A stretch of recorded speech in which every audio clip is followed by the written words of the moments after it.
Okay, muntu wange nate nkwebaza okubanga okyagoberera Muzungu David Kadongo Kamo music analyst.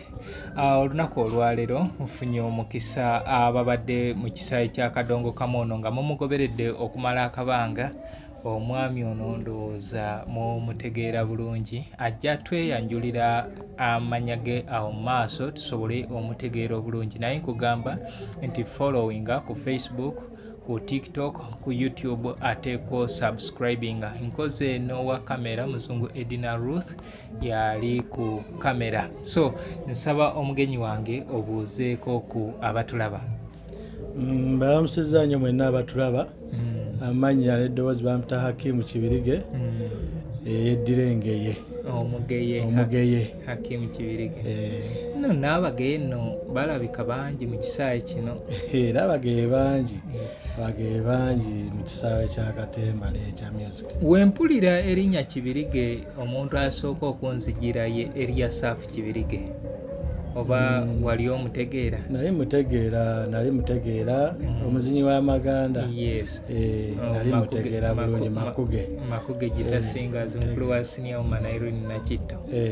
So njagadde gwe kennyini okubira abantu ekitangaala obakubira ekitangaala mu ggwe basobole okutegeera obulungi, kubanga tuyinza okwogera ku Hakimu Kibirige ne balema okubeera nga bategedde bulungi Hakimu Kibirige ayogerwako. Hakimu Kibirige ayogerwako ye Kadongo Kamo mu kulabako Gita Singers ey'omugenzi Paulo Kafeero. Nali ndowooza abasinga bamumanyi bwe bandaba n'abasinga bayinza obutantegeera engeri gye nagejja. Ky'omubiri gwava omubiri gye gwava wangi, naye nze yali omu ku bazinyi era nze nali nkulira abazinyi era nze nayingiza Kafeero ku stage nga wenyingira bwe nti ng'abantu bategeerawo nti Kafeero ayingira ajja. Bwe base n'akuyingira ku stage nga bamanya nti Kafeero tannatuuka, naye bwe nayingira ku stage nga bamanya nti Kafeero ayingiddewo. Kati ne kaakati amazina ago kyagasobola? Amazina agasobola. Anga baganda bange tamanyi mwami Kibirige Kibirige omuzinyi oli owa Prince Jopo Kafeero. Nkusaba onoonyeeko ekivulu kya 1997 yali 97 ng'agwako amatendo gakulabako. Mwali Nakivubo nga mukoze ne Rod Fred Sebata. Nalaba sofa era nga nzize nkyogera nti ndabye abantu abazina amazina amaganda, naye mbadde sinnalaba ku muntu azina ng'omuvubuka oyo. Olwo nno nga sinaba kusinkana notanti we twasinkana emabega eyo ne ŋŋamba waayi alo nga tonafa teweevumanga ggwanga. Lwakuba kati nagejja naye ng'amazina era agasobola agazina. Ekitone ky'amazina kino wakijjawa? Ekitone ky'amazina kyaliyo ewaffe. Waliwo taata wange yagazinanga, si taata wange anzaala naye waliwo taata wange yazinanga amazina. Yewe Kibirige mwe ozaalibwawa? Nze nzaalibwa Gayaza okyamira Kiziri bakalo bakayita Kalungu. Okay. So obulamu bwo tugenda kubuukamu ebintu bingi. Twagala n'osisinkana otya Prince Jopo Kafeero?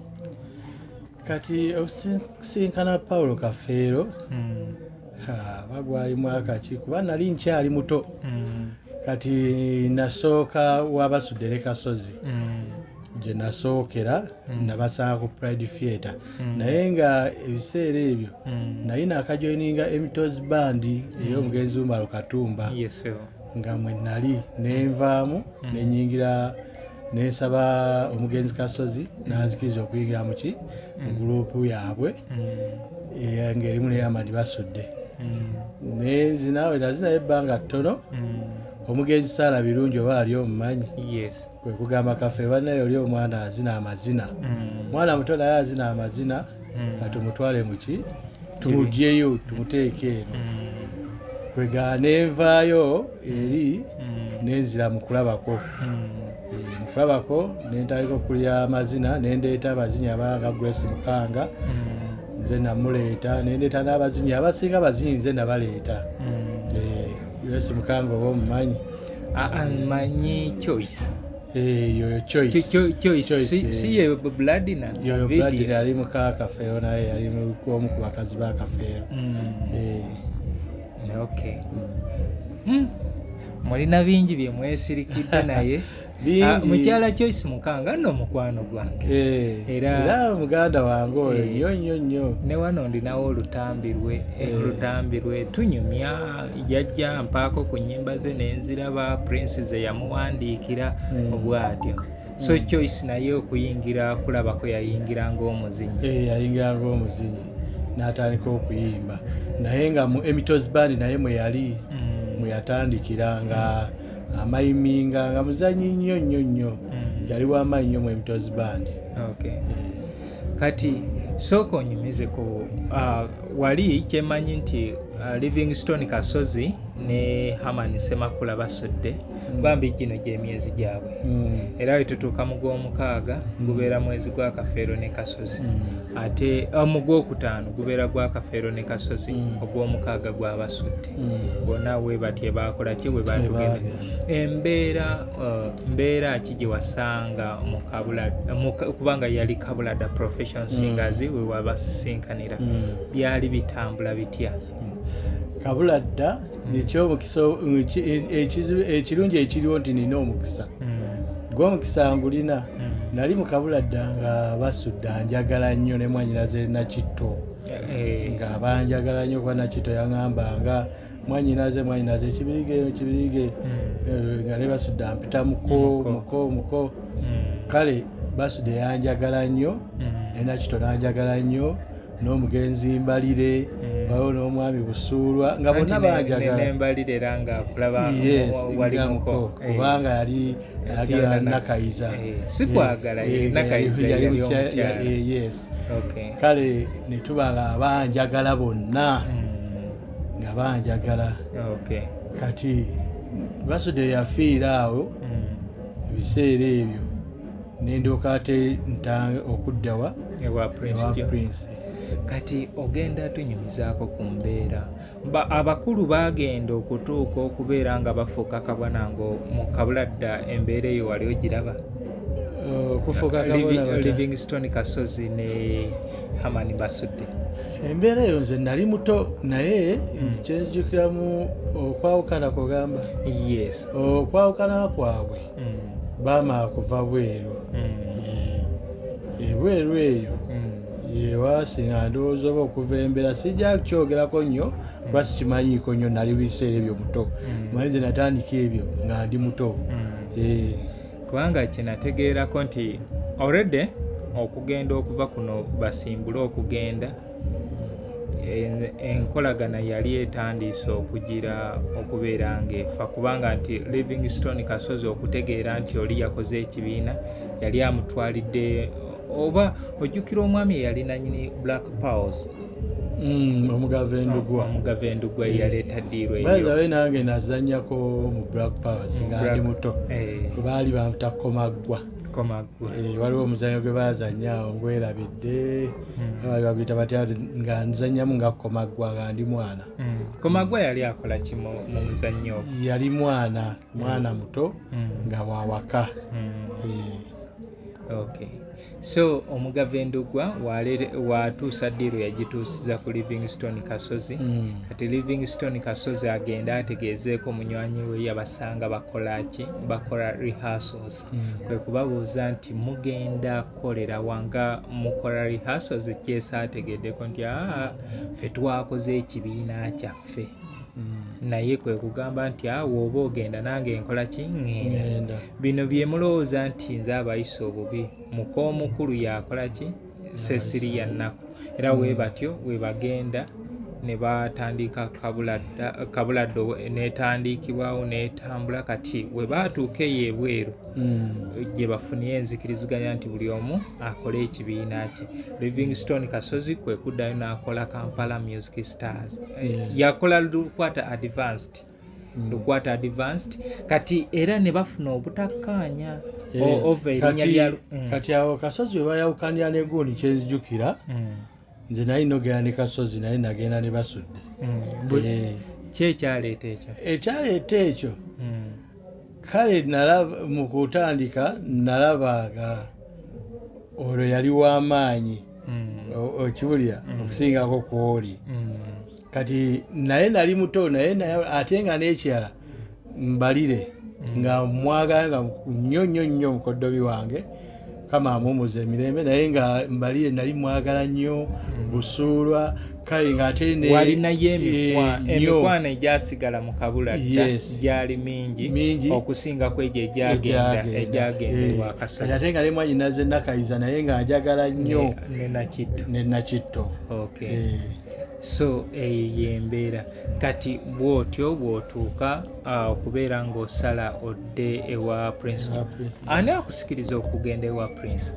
Sala kubanga nzina ewa Prince eyo tewaaliyo nnyo mazina era ennyimba ezisinga nze naziteekako amazina ng'era njiya Sala Birungi n'antwala kati wengeranga Sala Birungi waliwo yayimbanga ewa Prince eyo nga n'ennyimba ze ziriko mazina ng'olumu ajja n'abawala olumu tajja n'abawala ffe tuzizina netandikawo neŋŋamba Pawulo kandeeteyo abawala ne tuleetayo abawala nasooka nendeeta Grace Mukanga nazzaako Virigo waliwo n'omugenzi Ssanyu yafa nezzaako Virigo gundi gwayimba Grace Mukanga yono Grace Mwogeza Ddembe yoyo Grace anti ayogere mpolampola tapapirabe era anti waliwo oluyimba lwa Prince Jopo Kafeero era lwe yamuyimbamu Grace Mwogeza Ddembe okay tusesetule waleeta Grace Mukanga ne Virigo yoyo Misach gwayimbako waliwo oluyimba Misach lwayimba sendi oba Virigo ne Nakachwa bakubuulire wano gundi kuzina ennyimba ze ezisembi ezi olugendo ayogera ku lugendo kati Virigo n'avaamu nesigala ne Grace awo netuzza waliwo abaawo etwazazzaawo netutandika okuzina bwetutyo mpola netuteekamu nakawunde zaituli naye natandika okuzina bwe batyo ffenna netutandika okukola omulimu omulungi. Pozi nakawunde yali ava mu Diamond? Nakawunde Diamond yaliwo akafeero. Yasookera eno olwagende mu Diamond. Yaliwo akafeero kati awo tutandika olugendo lwaffe Pawulo n'anjagala nnyo ng'omwana we era bannaye simanyi mu bantu bonna mbakama bange be nali nkoze nabo teri yali asinga Pawulo omutima mulungi ne Basudde yalina omutima omulungi naye Pawulo yatulera yali wanjawulo nnyo nze ebintu byenzijukira ku Pawulo bingi nnyo yantwanga omwana we nze twaliko nga tukola rehearsals ya Blood Dinner gundi lulimba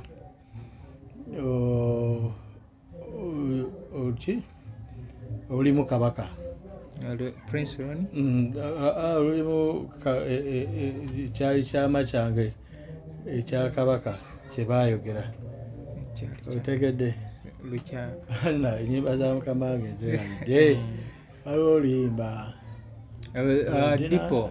Dipo Siroganga kati Siroganga oyo mwe nazanyiranga ennyo Kabaka nga nze nzanya Kabaka ne ku Pride awo nga nze gwe baatene Kabaka yimbira nga nze nzanyanga Kabaka mwezi ennyimba kati twali lumu yali agenze tuli mu practice awo n'agenda okuleeta gundi n'agenda okuleeta ki oba yali agenze tuletera sente za kulya ku Pride awo tukola rehearsals kati ku Pride awo yali agenze kuleeta ssente bali erimu ne bakola balina gwe baali bakyatendeka nze nenfulumako ku madaala naye bwe yava eyo namwekanga bwekanzi nga ndi ku madaala ku Pride nankuba oluyi neziruka ebiseera nezirayo eri emmanju naye era nga namanya nti omuzadde aba muzadde era nafuka byalemuga nsaa kunsonyiwa anko era nanga akusonye naye ze mba nkola emirimu gyaisaagala kucyanka oba okitegeera kale yali muntu mulungi yatulera bulungi nze ekyamazima ye yandera kuba nze ebyo byonna okubitandika nga ndi muto saali mukulu nnyo nga ndi muto era nga mmuwa ekitiibwa nanjagala nnyo era abantu abasinga nga bakimanyi nti Paulo Kafeero anjagala nnyo buli omu mukulabako ekiraba ati waliwo omugenzi awo Tattu oba omumanyi Tattu ye yali amwoleza engoye ng'akola buli kimu kati Tattu najja alwala bwe yalwala ate nze ne mbitandikako nga nze mwoleza nga nze mufumbira nga nze nkola buli kimu kale nanjagala nnyo alina ogenda ki ekyaleeteranga abantu bano okubeera n'embeera eyo kubanga era ne mu bibiina ebyenjawulo Pastor Iga ekyo kyekimu ku bintu bye yali akola ewa Kasozi nga yayoza n'okufumba ne Ssembusi John Bosco Kadolindo lwaki abayimbi bano baalinanga abantu baabwe ab'enjawulo kyama ki ekyalinga mu kintu ekyo nti ono yakola kino oli yakola kino abayimbi abo abamu babaamu okweraliikirira nga bw'omanyi abantu si bangu tosobola kukkiriza buli omu kubeera ku kintu kyo oba okiraba abayimbi abo baalingamu okweraliikirira gundi ono kubanze Kafeero yagendanga ku stage ng'omwenge gwamaagumamu ate bw'aba atagumazeemu agunkwasa bwe basigukwasiza kala ngenda ku stage taguddira n'emmere bwe kityo kale byalingamu bibaamu okwekengera ate si yekka n'abalala bonna era naffe tosobola obaamu n'okwekengera ebintu ng'ebyo naye nga ye Kafeero enkola ye yali nnungi nnyo era sisuubira nti teriyo muntu gwe yali akozesezza atamwagala okujja ngaoyo wa mutima mubi kubanga ffe mukama waffe oyo twaddiranga nze ekyamazima Kafeero yamala kufa ne ndyoka ndaba ebyokusasula ennyumba naye nze yatumyanga butumya mba ndi awo nga landolya nga mukama we yawaddeyo ssente nga ekyo kirungi naye ate nayagala aziipe nga ladiyo buwaako ki ebugambe nazijja kujja naye obukulu oyo Paulo nga aziise eri naye nsula Kolewuudu awo waliwo ajaawe nali nsula Kolewuudu ewa Namazzi awo ng'aziise eyo n'aziwaayo kale nga muli kinnuma neŋayinaye kukabaga lwaki tazikwasaaze oba okiraba ekitunga ekyo.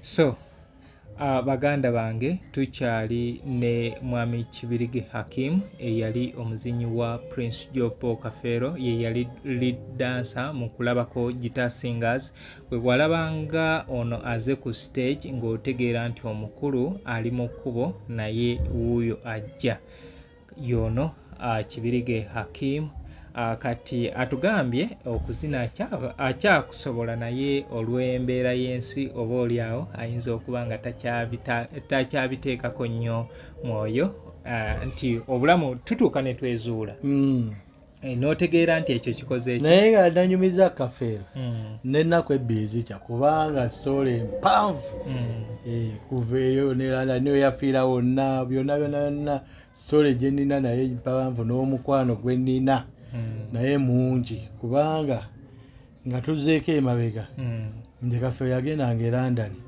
naye nga nze ankubira amasimu nampeereza ssente waliwo omukyala nga mpeereza ezange ez'ennyumba nampeereza ez'okulya naye nno nga naye bammemba basinga tebakimanyi okiwulira nampeereza ez'omukyala omukyala yali atunda makeesi awo Katwa awo waggulu bayitawo waggulu ku Queensway nampeereza ssente naŋŋamba zijjako ezzo ez'ennyumba ojjeko z'ogenda okulya bwe ziti zino zitwalire omukyala oyo kuba yali asasulira abaana school fees ndowooza abamukyala oba Nasuuna kwaliko ne Swazi kwaliko bangi ndowooza ne baSimoni abo yalinga basasulira nga ali ebweru ng'akomawo kuno kati olunaku yasembayo genda ebweru mala alwale waliwo ebizibu bingi nnyo ebyali ewaka we kuba jjukira yagenda mulwadde nga mugonvu kati ate ebizibu ebyali ewaka we byaliwo bingi